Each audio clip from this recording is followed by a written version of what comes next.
ஒரே பூவாகுது. நம்ம பசங்க படிக்க நாசம் பண்ணி வச்சிருக்கானுங்க.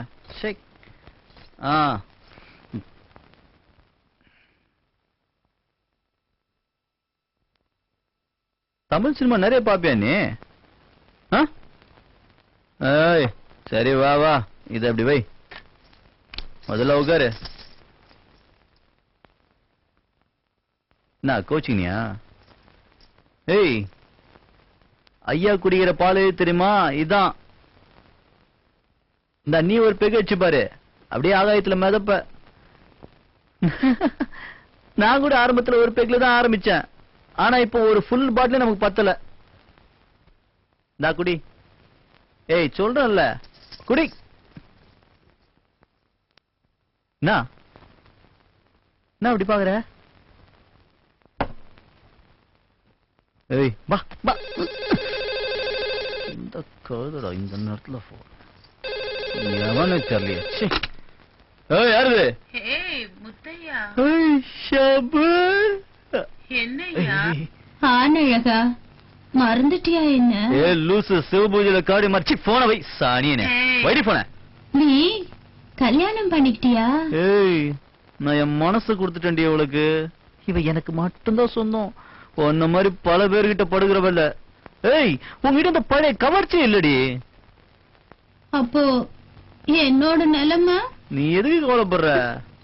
என்ன முதல்ல கூட ஃபர்ஸ்ட் நைட் என்ஜாய் பண்ண விடு. நாளைக்கு உன் கூட வந்து பகல்ல என்ஜாய் பண்றேன். வை போன.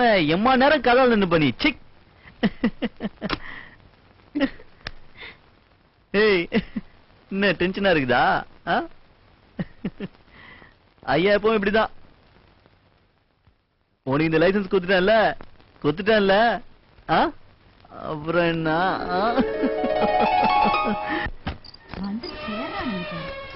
என்னாச்சு பரதா? என்ன ஆகணும்? எல்லாம் வீணா போனவனுங்க வந்து உட்காந்துட்டு இருக்கானுங்க. என் கிராக்கி வரலையே. உன் கிராக்கி வரலன்னா என்ன?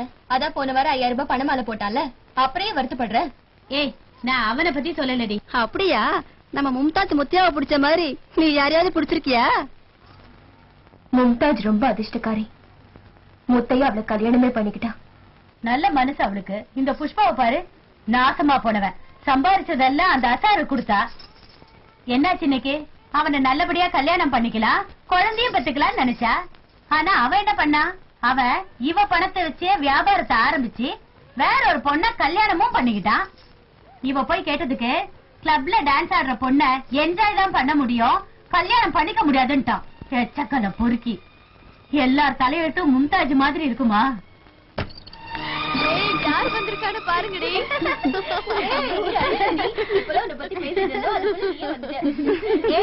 கல்யாண வாழ்க்கையில எப்படி இருக்கு? உன் ஆள் எப்படி இருக்காரு? முகத்துல களை வந்துருச்சு. உண்மையிலேயே உனக்கு அதிர்ஷ்டம் தாண்டி. இவ்வளவு அபைன்னு பேர் வச்சோம். நாங்க சந்தோஷமா இருக்கிறத பார்த்து முத்தையாவுக்கு ஒரே ஆனந்தம். ஒரு பக்கம் முத்தையாவோட வேலை பெருகிக்கிட்டே போச்சு, அது கூட ஆபத்தும் பெருகிக்கிட்டே போச்சு. எனக்கு பயமாவே இருந்தது. முத்தையாவுக்கு நண்பர்கள்னா உயிர். அவர் நண்பர்களுக்காக எது வேணாலும் செய்வாரு. அவர் யார் பேச்சையும் கேட்க மாட்டாரு. அவரோட அந்த பயங்கர துணிச்சலை நினைச்சு எல்லாரும் கவலைப்பட்டோம். சில சமயங்கள்ல ராத்திரியில முத்தையா வீட்டுக்கு வரலன்னா மனசுல ஏதேதோ கெட்ட எண்ணங்கள் தோண ஆரம்பிச்சிடும். ஆனாலும் என் பையனை பார்க்கும்போது அது எல்லாம் மறந்துடும். அவன்தான் எனக்கு எல்லாமே. எனக்கு ஒரே ஒரு ஆசைதான், அவைய நல்லபடியா வளர்க்கணும், அவனை நல்ல விதமா படிக்க வச்சு பெரிய ஆள ஆக்கணும். 2 வருஷம் கழிச்சது நான் மறுபடியும் கர்ப்பமானேன்.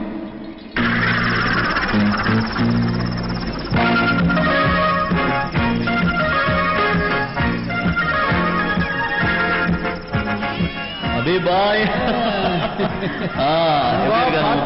சின்ன முத்தையாவ நல்லா பாரு, எப்படி இருக்காம பாரு. ஜூனியர் முத்தையா, என்னோட சின்ன கிஃப்ட்.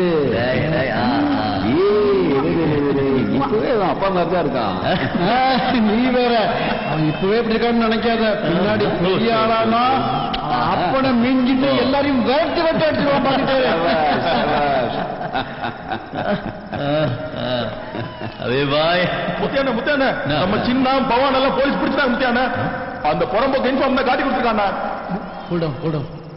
விபாய் பரதேசி நான் உயிரோட முத்தேஷ் சொன்ன கேளு. முத்தேஷ் அவன் நிறுத்து.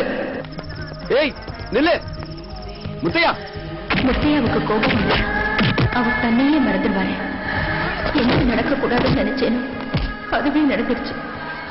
அபிபாய் உமாசங்கர் 2 பேரும் எவ்வளவோ சொல்லியும் கேட்காம போலீஸ்காரங்களோட பகை அதிகமாகும்னு தெரிஞ்சும் அவர் எதுக்கும் கவலைப்படல. போலீஸோட இன்ஃபார்மரையே கொலை பண்ணிட்டாரு. கொஞ்ச நாளா அவர் வீட்டுக்கே வரல. வயிற்றுல குழந்தையையும் மார்பல் அபையையும் சுமந்துக்கிட்டு நான் முத்தையாவுக்காக காத்திருந்தேன். ஒரு விஷயத்துல மட்டும் உறுதியோட இருந்தேன். பசங்களை முத்தையாவோட வழியில போக விடக்கூடாதுன்னு.